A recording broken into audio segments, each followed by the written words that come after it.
Je m'appelle Surya Mathieu, j'ai 21 ans, je suis créateur joaillier.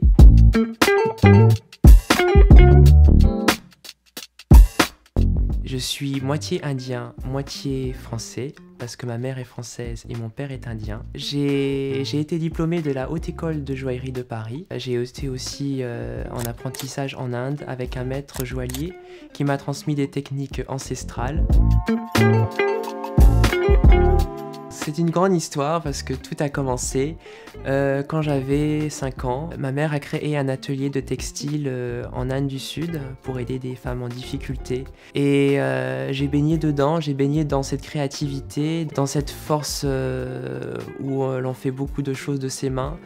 Et c'est vrai que quand j'ai commencé avec la couture puisque c'est ce que ma mère m'a transmis quand j'étais tout jeune. À travers ça, j'ai ressenti que je pouvais exprimer de plusieurs manières cette créativité que j'avais en moi. Et à 10 ans, et là est venue la passion pour la bijouterie-joaillerie.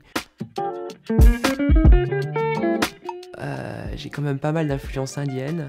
À travers les formes, les détails que l'on peut retrouver dans beaucoup de parures. Après, c'est vrai que j'ai quand même pas mal voyagé aussi, donc cela m'a permis de découvrir pas mal de lieux différents et cela m'a donné cette source d'inspiration entre la déclinaison de pièces à travers l'architecture, l'observation des oiseaux encore une fois puisque les dégradés de couleurs qu'ont leur plumage m'a permis d'apprendre beaucoup sur ça, comment associer les couleurs. Et puis surtout une grande chose qui m'a beaucoup apporté dans ma vie, c'est la spiritualité. Car cette spiritualité permet de toucher quelque chose de profond à travers notre art. En prenant cette voie, je dirais que j'ai été obligé de me jeter à l'eau, en quelque sorte. Je dirais que j'ai un peu tout quitté pour arriver à ce métier, puisque j'ai commencé de rien.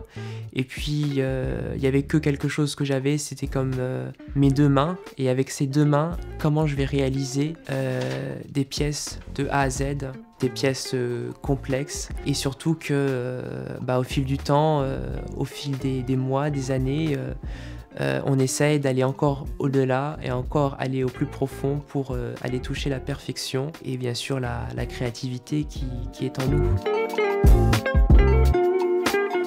J'ai un très grand souhait, c'est que aujourd'hui, je pense que l'intelligence artificielle prend un peu le dessus sur déjà globalement un peu tous les métiers, mais plus particulièrement sur celui de la joaillerie, car avec la conception assistée par ordinateur qui a révolutionné notre métier, fait que on réalise de moins en moins de pièces à la main. Pratiquement tout est conçu par des machines et on doit malheureusement subir le travail des machines et cela donne un rendu qui n'a pas vraiment d'âme aussi. J'espère vraiment que dans l'avenir, on puisse retourner à cette source que l'on a, cette force que l'on a en nous pour réaliser des pièces à la main. Parce que ça a une certaine puissance quand on regarde une pièce fabriquée à la main par rapport à une pièce qui est réalisée par la machine. Il n'y a aucune âme qui ressort. Et j'ai vraiment mon vœu le plus précieux aujourd'hui, c'est qu'on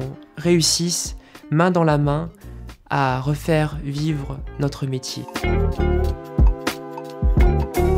De toujours garder le sourire tout d'abord, parce que ça c'est très important, d'être observateur et de surtout être à l'écoute de son cœur, c'est très important, parce que c'est lui qui nous guide vers où on souhaite aller. Ne jamais perdre qui on est, et c'est ce qui fera de quelqu'un d'unique sur cette terre.